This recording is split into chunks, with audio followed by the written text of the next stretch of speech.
आत्मा की जो डाइट है वो भजन है, याद रखना। शरीर की डाइट भोजन है और आत्मा की जो डाइट है वो तो भैया भजन है। सत्संग जीवन में नहीं करोगे, भजन जीवन में नहीं करोगे तो भैया आत्मा की तृप्ति नहीं हो सकती। आत्मा तो तृप्त तब होती है जब अधिक से अधिक अपने जीवन में भजन करो। आज भरत जी ने घर का त्याग किया, गंडकी नदी नेपाल दामोदर कुंड का आश्रय लिया, वहीं एक पर्णकुटी बनाई और वहीं भजन करना प्रारंभ किया। जो भजनानंदी होते हैं उनका परीक्षण भी होता है। आज गंडकी नदी में कंठ भर जल तक खड़े हुए हैं, हाथों में माला जप रहे हैं, परमात्मा का नाम ले रहे हैं। उसी समय एक विचित्र घटना घटी। एक गर्भवती हिरणी जिसके पीछे एक सिंह दौड़ा हुआ है, इस हिरणी ने अपने बचाव के लिए नदी में छलांग मारी। जल इतना ठंडा था, जल्दी जल्दी जैसे जैसे इस नदी को पार करने लगी बीच में ही प्रसव हो गया है। शीतल जल के कारण इस हिरणी की मृत्यु हो गई। जिस बच्चे ने अभी अभी जन्म लिया है यह बच्चा बहने लगा है। भरत जी के हृदय में करुणा आई है, मर जाएगा, बह जाएगा। तुरंत अपनी माला को कंठ में धारण किया और इस बच्चे को गोदी में उठा लिया है। पर करुणा के साथ, ममता के साथ कहीं आसक्ति भाव हमारे अंदर ना आने पाए। प्रेम करना बुरी बात नहीं, करुणा करना बुरी बात नहीं, ममता दिखाना बुरी बात नहीं, लेकिन तुम्हारे उस प्रेम में आसक्ति नहीं आनी चाहिए। घरबार का त्याग किया था सिर्फ इसलिए कि संसार से छुटकारा मिल सके, संसार से आसक्ति विहीन हो सकूं। लेकिन इस हिरण के बच्चे पर अब आसक्ति होने लगी है। 10-20 दिनों तक इस बच्चे को अपने यहां रखते और उसके बाद हिरणों के झुंड में छोड़कर आ जाते तब तो बात ठीक थी। लेकिन इस बच्चे के ऊपर तो धीरे धीरे आसक्ति बढ़ने लगी है। आए थे हरि भजन को और ओटन लगे कपास। घर क्यों छोड़ा? आसक्ति विहीन होने के लिए। पर जंगल में जाने के बाद भी आसक्ति का आवरण चढ़ने लगा। माला जपने बैठते हैं तो हिरण कभी गोदी में आता है, कभी मुख चाटता है, कभी कंधे पर बैठता है। सोचने लगे अरे इतना प्रेम तो कोई घर में भी मुझे नहीं देता था। 200 माला जो परमात्मा के नाम की जपते थे आज 20 माला भी नहीं जप रहे हैं। धीरे धीरे आसक्ति बढ़ी है, आसक्ति बढ़ी है। वृद्धावस्था आई है, अंतिम समय आया। लेकिन भरत जी के मन में यही चिंतन चला हुआ है कि मेरे मरने के बाद इस हिरण का क्या होगा। कहीं कोई शेर इसे खा ना जाए, कहीं भेड़िया इसे खा ना जाए। अंतिम पलों में जो चिंतन होता है वैसी ही गति मिलती है, याद रखना। बड़े बड़े संत महात्मा अमलात्मा साधना करते हैं, तपस्या करते हैं, किस लिए? कि अंतिम पलों में भगवद साक्षात्कार हो जाए, भगवद चिंतन हो जाए। सुभद्रा ने यही तो कहा था कि कृष्ण त्वदीय पद पंकज पंजरान्ते अद्दैव में विशतु मानस राजहंस प्राण प्रयाण समय कफवात पित्तैः कंठावरोदन विधो स्मरणं कुतस्ते। हे प्यारे, अंतिम पलों में बस आपका चिंतन बन सके कि देहांत काले तुम सामने हो, मुरली बजाते मन को लुभाते, यही गीत गाकर तननाथ त्यागो, श्री कृष्ण गोविंद हरे मुरारी। प्यारे, अंतिम पलों में बस आपका चिंतन हो, आपकी याद आ जाए, आपका स्मरण हो जाए। लेकिन भरत जी के मन में तो चिंतन हिरण के बच्चे का चल रहा है, प्राण निकले, मन मस्तिष्क में हिरण का चिंतन चल रहा था। भगवान ने अगली योनि हिरण की ही प्रदान कर दी। जा, दूसरा जन्म हिरण योनि में हुआ। पर एक बात कहूं, अपने जीवन में हम जो साधना करते हैं, साधना का प्रतिफल कभी नष्ट नहीं होता। हमारे जीवन में साधना का फल दर्शित होता है।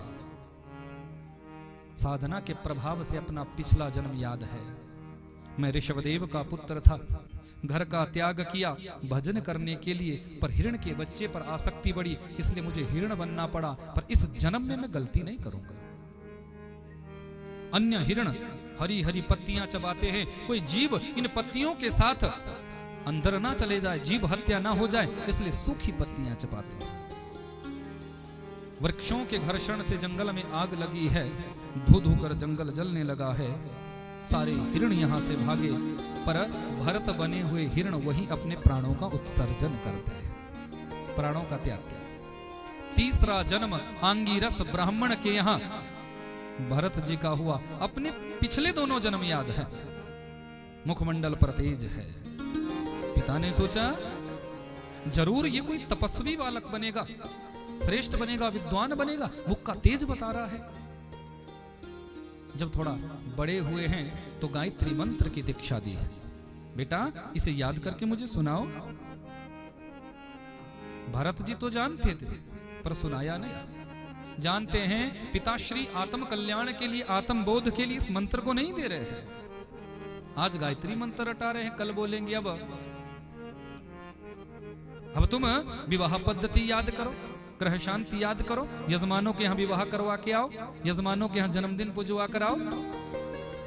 जिस सांसारिक भाव से मैं बचना चाहता हूं, मेरे पिता मुझे उसी में ही डुबाना चाहते हैं। 20 बार कहने पर भी सुनाया नहीं। पिता कहने लगे मैंने तो सोचा था विद्वान होगा, पर ये तो जड़ बुद्धि है। नाम पड़ गया जड़ भरत। बोले जड़ भरत जी महाराज की। माता पिता का देहावसान हुआ, भाइयों के साथ रहना प्रारंभ हुआ। अब भाई अच्छे हैं जरूरी नहीं कि भाभियां भी अच्छी हो। अब भाई तो फिर भी मानते हैं, पर भाभियां बड़ी खतरनाक। अरे इतना मोटा तगड़ा तुम्हारा ये भाई, खाने के सिवा इसको कोई काम ही नहीं है। भाइयों ने कहा देखो बेचारा कुछ बोलता तो नहीं, अपनी मस्ती में रहता है, दे दिया करो ना। अब अपने पतियों को तो खिलाती है अच्छा अच्छा, और जड़ भरत जी के सामने डाला जाता है रूखा सूखा। अब जड़ भरत जी रूखा सूखा पाते हैं, फिर भी हट्टे कट्टे हैं, और जिनको अच्छा अच्छा खिलाया जाता है वो फिर भी एक हड्डी के। क्यों? क्योंकि कि तुलसी बिरवा बाग की सींचत ही मुरझाए, राम भरोसे जो रहे पर्वत पर हरिया। बगीचे में माली रोज जल देता है, पर फिर भी उस बगीचे का कोई ना कोई पौधा सूख जाता है। बड़े बड़े पर्वतों पर, बड़े बड़े पहाड़ों पर आपने देखा होगा अपने आप ही अनायास वृक्ष उत्पन्न हो जाते हैं। क्या उनको कोई जल देने जाता है? क्या उनको कोई सींचने जाता है? भगवान के आश्रयभूत जो रहते हैं, परमात्मा हर परिस्थिति में उनका रक्षण करते हैं। कि चाह गई चिंता नशी मनवा बेपरवाह,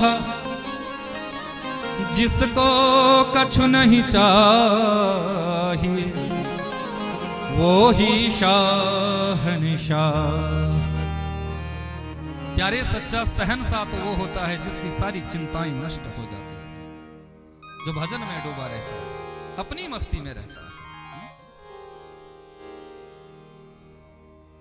खेतों की रक्षा के लिए जड़ भरत जी को बिठाया। जड़ भरत जी विचार करते हैं राम जी का दाना, राम जी की चिड़िया, राम जी की खेत। पक्षियों ने सोचा ये तो कोई बुद्ध है, आए और सारी खेती उजाड़ कर चले गए। भाइयों ने बड़ी फटकार लगाई, घर से निकाल दिया। घर में रह रहे थे तो कोई प्रसन्नता नहीं, घर से निकाल दिया तो कोई दुख नहीं, अपनी मस्ती में। कोल भीलों ने बलि देनी चाहिए, भद्रकाली प्रकट होकर जड़ भरत जी का रक्षण कर दिया। एक दिन सिंधु देश के राजा रहुगण आत्माभिमानी है, आत्मज्ञान लेने के लिए जा रहे हैं, पालकी पर सवार है। अचानक एक कहार अस्वस्थ हुआ, पालकी रुकी। रहुगण ने पूछा मेरी पालकी क्यों रोकी? बोले महाराज एक कहार अस्वस्थ हो चुका है, 3 कहारों से पालकी नहीं ढोई जा सकती। रहुगण कहने लगा पूरे राज्य में मेरा ही क्षेत्रफल है, जहां तुम्हें कोई भी दिखता है मेरी पालकी में जो तो। सामने जड़ भरत जी को बैठे देखा, जड़ भरत जी को राजा रहुगण की पालकी में जोता गया है। नियम है जब चलते हैं तो 10-20 हाथ आगे की पृथ्वी को देखकर कहीं कोई जीव मेरे पैरों के नीचे आकर मर ना जाए। कोई चिंटी पैरों के नीचे आई, जड़ भरत जी उसको बचाने के लिए उछले। अब पालकी को जोतने वाला उछलेगा तो पालकी में बैठने वाले की क्या परिस्थिति होगी? राजा रहुगण का सर बल्ली से लगा, अरे सही से पालकी जोतो, ये क्या कर रहे हो? कहार घबराए, बोले महाराज हम तो सही से ही जोत रहे हैं, पर ये जो चौथा नया कहार आया है ये गड़बड़ कर रहा है। राजा रहुगण कहने लगे सुनो, इतने मोटे तगड़े तुम हो, सही से मेरी पालकी नहीं जोत सकते? कि त्वयोदितं व्यक्तम अप्रिलब्धलब्धम भरतु से में स्याद्यदि वीर भार गंतुर यदि स्यादधिगम्य मध्वा पिबेति राशौ न विदां प्रबाद। मैं देख रहा हूं तुम्हारा इतना लंबा चौड़ा शरीर है, इतना मोटा तगड़ा शरीर है, और तुम मेरी पालकी को सही से नहीं जोत रहे हो, क्यों? पर जड़ भरत जी कुछ बोले नहीं। थोड़े से आगे फिर चले, फिर कोई जीव पैरों के नीचे आया, फिर जड़ भरत जी उसको बचाने के लिए उछले। राजा रहुगण का सिर फिर बल्ली से लगा, क्रोधित होकर कहने लगे अरे मुर्दे की तरह चल रहे हो, कुछ सुन ही नहीं रहे हो? ऐसी चिकित्सा करूंगा, ऐसी चिकित्सा तुम्हारी करूंगा कि जीवन भर याद रखोगे, ऐसा दंड दूंगा आजीवन तुम याद रखोगे। आज जड़ भरत जी ने विचार किया कि एक साधारण से राजा रहुगण की पालकी को मैं जोत रहा हूं, और आज यदि मैं चुप रहा तो दुनिया यही कहेगी कि इतने बड़े ज्ञानी जड़ भरत जी ने जिनकी पालकी को जोता वो फिर भी अज्ञानी बने रहे, ज्ञान से अछूते रहे। आज मुझे बोलना। जड़ भरत जी वहीं रुके। राजन कि स्थौल्यं कार्श्यं व्याधय आधयश्च क्षुत्रिं भयं कलिरिच्छा जरा च निद्रारतिर्मन्युरहमदः शुच देहे न जातस्य हि मे न सन्ति। राजन तुमने पहली बात कही कि तुम इतने मोटे तगड़े हो, तो तुम्हारी पहली बात का मैं खंडन करना चाहूंगा। मोटा होना पतला होना ये शरीर का धर्म है, आत्मा का धर्म नहीं। शरीर से हम मोटे हो सकते हैं, शरीर से हम पतले हो सकते हैं, शरीर से हम लंबे हो सकते हैं, शरीर से हम छोटे हो सकते हैं, ये शरीर का धर्म है, आत्मा का नहीं। आत्मा तो नित्य है, बुद्ध है, शुद्ध है, शाश्वत है, दिव्य है। राजा रहुगण ने पालकी से नीचे देखा, बोले एक साधारण कहार तो हो नहीं सकता, ये साधारण कहार नहीं हो सकता। पूछना शुरू किया कि कस्तुम निगूढ़स्कर सिद्विजाना, आप कौन हो महाराज? अत्रि हो, विशिष्ट हो, पुलस्त्य पुला अंगिरा भरद्वाज हो, कौन? आपके कंधे पर मैं यज्ञोपवीत का दर्शन कर रहा हूं। मुझे यमराज से भी भय नहीं लगता, मैं यमराज से भी नहीं डरता, मैं काल से भी नहीं डरता, पर ब्राह्मणों से मुझे बड़ा भय लगता है, क्योंकि ब्राह्मण यदि कुपित हो जाएं और शाप दे दें तो पूरे वंश का वंश नष्ट हो सकता है, कुल का कुल नष्ट हो सकता है। राजन, ये तुम्हारी दूसरी गलती जो मुझसे मेरा परिचय पूछ रहे हो। राजन सुनो, जिस पालकी को मैंने जोता हुआ है, ये पालकी मिट्टी का एक टुकड़ा, पालकी को जोतने वाला मैं, मिट्टी का दूसरा टुकड़ा, और पालकी में बैठने वाला राजा रहुगण मिट्टी का तीसरा टुकड़ा। जब मैं भी मिट्टी, ये पालकी भी मिट्टी और तुम भी मिट्टी, तो फिर अंतर क्या है? क्या अंतर है?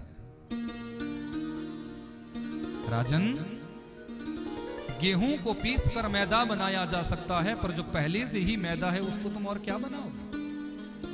राजन, फूलों से इत्र निकाला जा सकता है, पर जो पहले से ही इत्र बन चुका है उसका तुम और क्या बनाओगे? जिस प्रकार मिट्टी के 100 घड़ों में जल भर दिया जाए, सूर्य का प्रतिबिंब उन 100 घड़ों में प्रतिबिंबित हो जाता है, पर सूर्य 100 नहीं होंगे, सूर्य तो एक ही है।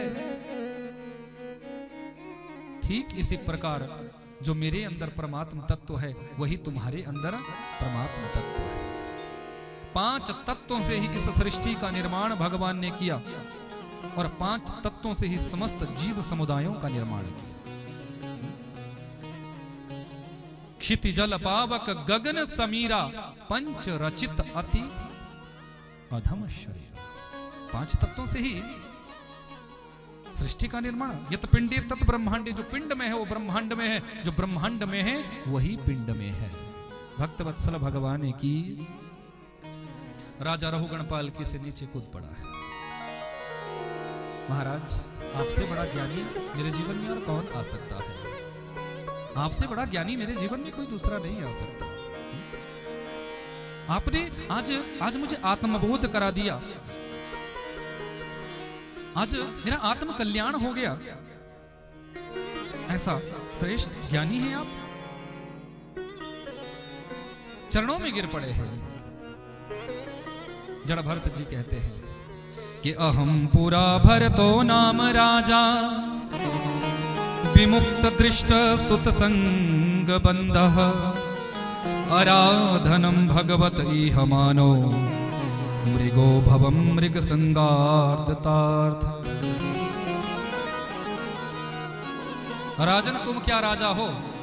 मैं पूरी धरती का सम्राट था पूर्व काल में, पूर्व जन्म ने, लेकिन मात्र एक हिरण के बच्चे पर आसक्ति होने से मुझे गिरना पड़ा था। जीव जैसा कर्म करता है वैसा उसे फल मिलता है। अपने कर्मों की गति को यदि श्रेष्ठ नहीं करोगे तो भैया कल्याण नहीं हो सकता। कर्मों की गति को पवित्र करो, कर्मों की गति को श्रेष्ठ करो। दिव्य ज्ञानोपदेश यहां जड़ भरत जी ने रहुगण को दिया है। मैं आपको बताऊं, इस धरती पर 3 भरत विशेष हुए। एक कैकई नंदन श्री भरत, दूसरे शकुंतला नंदन श्री भरत, और तीसरे श्रीमद् भागवत के ज्ञानी जड़ भरत। इन 3 भरतों से ही हमारे इस देश का नाम, इस राष्ट्र का नाम भारतवर्ष पड़ा है। इन तीनों भरतों के श्री चरणों में हम सभी प्रणाम करते हैं। भक्तवत्सल भगवान ने की 5म स्कंद का सुखदेव जी ने विश्राम किया, और 6ठ स्कंद में परमात्मा के नाम महिमा को दर्शाया। अजामिल उपाख्यान, वो अजामिल जो ब्राह्मण कुल में जन्म लेता है। मैंने कहा था कि हम अपनी नजरों से जो देखते हैं कई बार उसको हम करने का प्रयास करते हैं। ये अजामिल पूजा अर्चना करने वाला ब्राह्मण था, पर एक दिन किसी सुदूर प्रांत में गया और वहां किसी गणिका को किसी परपुरुष के साथ संग करते हुए देखा। वहीं से इसकी बुद्धि में विकार आया है, वहीं से मलिनता जागृत हुई। उसी गणिका पर आसक्त होकर इसे अपने घर ले आया। इसी गणिका के साथ रमण करता है, इसी गणिका के साथ पापाचार करता है। एक दिन कुछ संत जा रहे थे, गांव में प्रवेश किया तो पूछा कि अरे भैया, हम चातुर्मास्य करने के लिए, तीर्थाटन करने के भाव से निकले हुए हैं, तो इस गांव में कोई भक्त आदमी बताओ जिसके यहां आज की रात हम बिता सके। तो गांव के लोगों ने व्यंग्य करते हुए कह दिया कि इस गांव में तो अजामिल से बड़ा कोई दानी नहीं है, अजामिल से बड़ा कोई भक्त नहीं, उसी के यहां चले जाओ। अब संत तो सरल स्वभाव के होते, सीधे होते हैं। जैसा किसी ने कहा वैसा मान गए और सीधे अजामिल किया। अब संयोग से अजामिल वहां नहीं है, चोरी करने के लिए गया है। अजामिल की पत्नी ने जैसे ही संतों को आते हुए देखा, द्वार पर आई, प्रणाम किया। महात्मा कहने लगे, बेटी अजामिल भक्त कहां है? हमने सुना है कि वो बहुत बड़े भक्त हैं, बहुत बड़े दानी हैं। नेत्र सजल हो गए आज इस गणिका ने। इसने विचार किया, मैंने अपने जीवन में बहुत पापाचार किया है, पर आज यदि मैंने पाप कर दिया तो शायद भगवान भी मुझे कभी माफ नहीं करेगा। नेत्र सजल हो गए और चरणों में गिर पड़ी। हे महात्माओं, हे महत्पुरुषों, मेरी मां ने मुझे बचपन में समझाया था कि किसी संत के पास जाकर कभी झूठ मत बोलना, इसलिए आज मैं झूठ नहीं बोलूंगा, मैं सत्य कह रही हूं। किसी ने आपको गलत रास्ता बता दिया है, जिसके द्वार पर आप आए हैं, जिसे आप महात्मा कह रहे हैं, जिसे आप भक्त कह रहे हैं, वो तो बहुत बड़ा डाकू है। आप यहां से चले जाओ। यदि मेरे पतिदेव आ गए तो आपको वो जीवित नहीं छोड़ेंगे, मार डालेंगे। वो बहुत बड़े दुष्ट हैं। महात्मा सोचने लगे कि अच्छों को सुधारना बड़ी बात नहीं होती, पर बुरे लोगों को कोई सुधारने का प्रयास करे, वो सच्ची संतता है, वो हमारा भाव है। बोले बेटी आज तो आपके ही यहां रहेंगे। चेला लोग जितने थे कहने लगे, महाराज जी चलो, अगर वो डाकू आ गया तो वो जीवित नहीं छोड़ेगा। महात्मा जी ने सभी चेलाओं को बिठाया, बोले देखते जाओ, चिंता मत करो। बेटी आज आपके यहाँ। ये गणिका कहने लगी, मैं इतनी पवित्र नहीं हूं कि अपने हाथों से भोजन बनाकर आपको खिला सकूं, पर हाँ सूखा सीधा मैं दूंगी। आप बड़े प्रेम से यहीं वृक्ष के नीचे भोजन बनाना और बड़े प्रेम से पाना। संतों ने वहीं भजन करना प्रारंभ कर दिया। भोजन बन रहा है, भजन चल रहा है।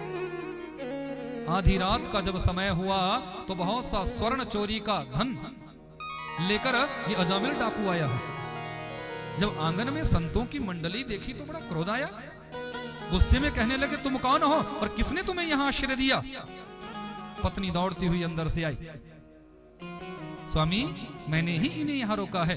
बोले क्यों? क्योंकि मेरा मन किया ये संत हैं, एक रात यहां रहेंगे, कल चले जाएंगे। अब पत्नी से थोड़ा डरता, कहा ठीक है देवी, यदि तूने इन्हें रोका है तो मैं एक रात रुकने की ने परमिशन देता हूं, एक रात रुक जाए। सुबह हुई, संत जब जाने लगे तो जो महंत जी थे, जो महात्मा जी थे, उनके नेत्र सजल हो गए, नेत्रों में अश्रुपात होने लगा।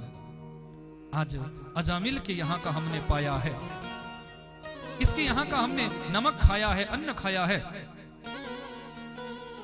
प्रतिफल में कुछ ना कुछ इसका कल्याण होना चाहिए। कैसे इसका कल्याण करें? अजामिल को पास बुलाया, बेटा देख, संतों को भोजन कराना, ब्राह्मणों को भोजन कराना भी यज्ञ के बराबर होता है। ब्राह्मण जब आपके यहां आते हैं और भोजन पाकर कहते हैं आहा, समझो यज्ञ हो गया।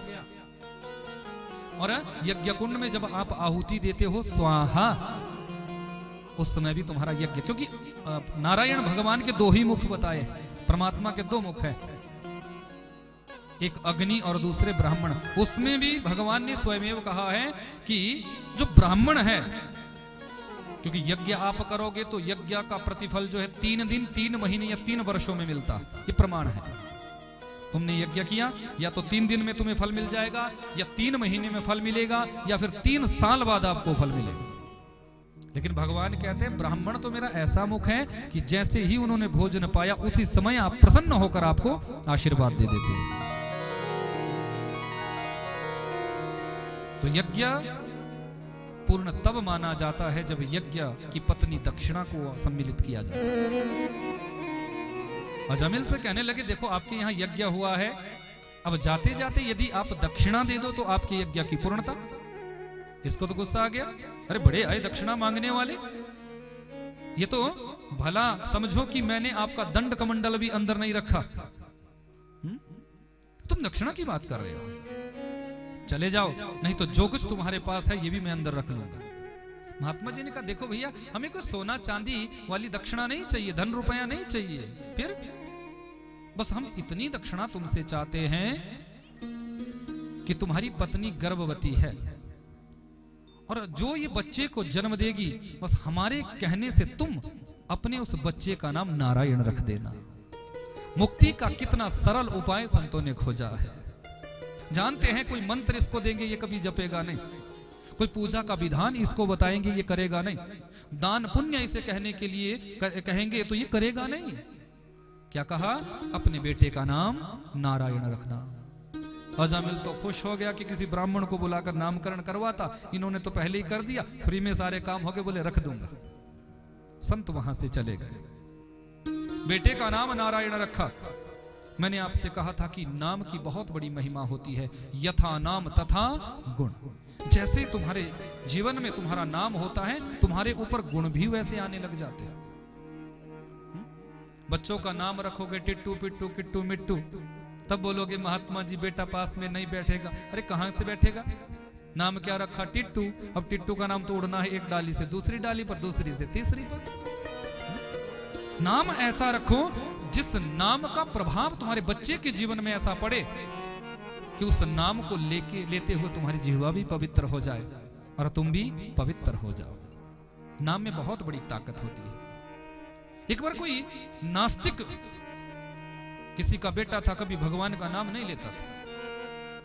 पिता ने सोचा इसका कल्याण मुझे करवाना है, कैसे करवाऊं? अपने पास उस बेटे को बिठाया, गोदी में बड़े प्रेम से दुलार कर रहे हैं और कहा बेटा एक बार राम बोल। बोले नहीं बोलूंगा। अरे बेटा मैं तुमसे बड़े प्रेम से कह रहा हूं, एक बार राम बोल दे। बोले नहीं बोलूंगा। अरे बेटा बोल देना राम। बोले नहीं बोलूंगा, नहीं बोलूंगा, नहीं बोलूंगा। अरे क्या नहीं बोलेगा? राम नहीं बोलूंगा। पिता ने कहा तेरा कल्याण हो गया, मैंने तुमसे बुलवा दिया, अब इसमें भी तेरा कल्याण है। मरने के बाद जब ऊपर गया तो चित्रगुप्त जी से बोला धर्मराज जी ने कि देखो जरा इसका हिसाब किताब सारा, जैसे बही होती है ना, पूरी बहियां लगी हुई है। मेरे दाता के दरबार में सब लोगों का खाता, सबके खाते लगे हुए। चित्रगुप्त जी से कहा, बोले देखो इसका हिसाब किताब, इसने कितने पुण्य कितने पाप किए हैं। बोले महाराज जीवन में इसने पाप ही पाप किए हैं, पर एक काम इसने ऐसा किया है। बोले कौन सा? बोले जीवन में एक बार इसने राम बोला है, इसका क्या फल होना चाहिए? अब धर्मराज सोचने लगे, बोले एक बार राम बोलने का क्या फल है, मैं तो बता ही नहीं सकता। चलो जिसका नाम है उसी से पूछा जाए। तो राम जी के पास लेकर गए। राम जी के पास, प्रभु ये बहुत बड़ा पापी है, नास्तिक है, पर एक बार इसने जीवन में आपका नाम लिया है, इसने राम बोला है, इसका क्या प्रतिफल होना चाहिए? राम जी मुस्कुराए और उस व्यक्ति से कहा बेटा आओ और मेरी गोदी में आकर बैठ जाओ। राम ने उसे बुलाया और अपनी गोदी में बिठा लिया। 5 मिनट हुए, 10 मिनट हुए, धर्मराज जी कहने लगे, बोले प्रभु बता दो ना कि एक बार राम बोलने का क्या फल है? राम जी ने इशारा किया, बोले गोदी में बिठा दिया, अब इससे ज्यादा और क्या बताऊं? देख नहीं सकते? एक बार राम कहने से यदि परमात्मा की अंक मिल सकता है, परमात्मा का आंचल मिल सकता है, परमात्मा की गोदी मिल सकती है, तो जीवन में कृष्ण नाम गाओगे, राम नाम गाओगे तो क्या कल्याण नहीं होगा? बोलो।